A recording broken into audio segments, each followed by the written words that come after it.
Halo teman-teman, kali ini saya akan membahas mengenai definisi komunikasi publik. Komunikasi publik merupakan proses timbal balik atau resiprokal pertukaran sinyal untuk memberikan informasi, membujuk, atau memberikan perintah berdasarkan makna yang sama dan dikondisikan dalam konteks hubungan para komunikator dengan konteks sosialnya. Nah, siapa itu publik? Publik adalah mereka atau sekelompok orang-orang yang berkomunikasi dengan suatu organisasi baik secara eksternal maupun secara internal. Komunikasi publik juga bisa diartikan sebagai komunikasi yang berlangsung di arena publik. Audiens dalam komunikasi publik ini biasanya masyarakat luas, beragam, namun memiliki orientasi dan nilai-nilai yang disepakati bersama. Nah, selanjutnya yang akan saya bahas adalah komunikasi di ruang publik. Ruang publik ini adalah realitas kehidupan sosial di mana terdapat suatu proses pertukaran informasi mengenai berbagai pandangan berkenaan dengan pokok persoalan yang tengah menjadi perbincangan umum hingga terciptalah pendapat umum atau bisa disebut juga resiprokal. Nah, maka bisa dilihat dari oposisinya, etika komunikasi publik ini menjadi hal penting karena prosesnya tidak hanya menyampaikan pesan, namun juga membentuk opini publik serta membangun keinginan dan niat untuk bertindak berdasarkan pesan dan mengarah juga kepada tindakan. Nah, bisa dilihat di sini ada gambar yang menunjukkan bahwa ruang publik ini bisa bertransformasi menjadi ruang digital.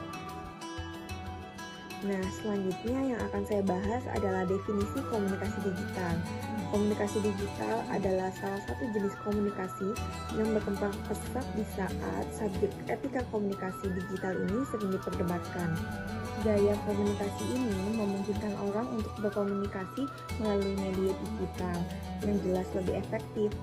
Komunikasi juga dapat dilakukan melalui berbagai media tanpa harus bertatap muka dengan orang lain, atau bisa disebut juga bukan komunikasi verbal. Etika komunikasi digital itu seperti selalu ingat tulisan adalah perwakilan dari kita berpikir sebelum berkomentar, menggunakan bahasa yang sopan dan santun dalam bermedia sosial, serta membagikan ilmu dan keahlian. Jenis dan contoh komunikasi digital. Yang pertama email, yang kedua pesan instan, yang ketiga media sosial, yang keempat panggilan video atau telekonferensi, yang kelima web dan situs blog, yang keenam aplikasi media sosial khusus, yang ketujuh panggilan suara melalui internet. Konsep dalam komunikasi digital. Yang pertama dunia maya, yang kedua realitas maya, yang ketiga komunitas maya, yang keempat chatroom, bot dan mood, yang kelima keinteraktifan, yang keenam hypertext, dan yang ketujuh multimedia. Dunia maya merupakan realita yang terhubung secara global dan didukung dan terakses oleh komputer, di mana dalam hal ini komputer adalah jendela dunia. Realitas maya, virtual reality, merujuk pada pemakaian komputer untuk menstimulasi pengalaman dengan cara yang sama dengan realita. Komunitas maya adalah komunitas yang muncul di dunia komunikasi elektronik. Isu etika dalam komunikasi publik dan digital. Yang pertama ada dalam komunikasi publik, yaitu privasi. Menghormati privasi individu dan tidak mengungkapkan informasi pribadi tanpa persetujuan. Yang kedua ada kebebasan pilihan, yaitu tidak memanipulasi atau memaksa orang untuk membuat keputusan yang tidak mereka inginkan. Yang ketiga ada keadilan, memastikan bahwa komunikasi tidak memperlebar kesenjangan sosial dan dapat diakses oleh semua masyarakat. Selanjutnya ada isu etika komunikasi dalam komunikasi digital, yaitu ada 5. Yang pertama privasi, yang kedua demokrasi online, yang ketiga hak cipta, yang keempat seks dan izin digital, yang kelima yaitu identitas budaya. Yang pertama ada privasi. Pengertian privasi menurut Deda Mafid adalah hal untuk dibiarkan atau hak mengontrol publikasi yang tidak diinginkan tentang urusan personal seseorang. Nah, esensial dalam hidup manusia ini adalah kebebasan untuk memilih konsep pribadi tentang apa yang ingin dibagikan. Yang pertama ada esensial privasi lokasi, yaitu kemampuan untuk menghalangi orang lain untuk mengetahui posisi fisik kita melalui alat, misalnya GPS. Yang kedua yaitu privasi keputusan, kebebasan untuk menghindar dari orang yang ikut campur atas keputusan pribadi, misalnya isu kontrasepsi, aborsi, atau eutanasia. Yang ketiga ada privasi informasi, yaitu kemampuan untuk mengontrol apa yang kita anggap sebagai informasi pribadi. Paling penting menurut Forbes di 2006, khususnya di dunia berkembang karena kita adalah informasi yang kita bagikan. Selanjutnya ada dalam dunia digital, yaitu membuat hak akan privasi tersunat karena pemerintah dapat menginterpretasinya dengan alasan kepentingan melindungi warga negara dari terorisme, juga kita yang menukarinya dengan segala gratis di internet.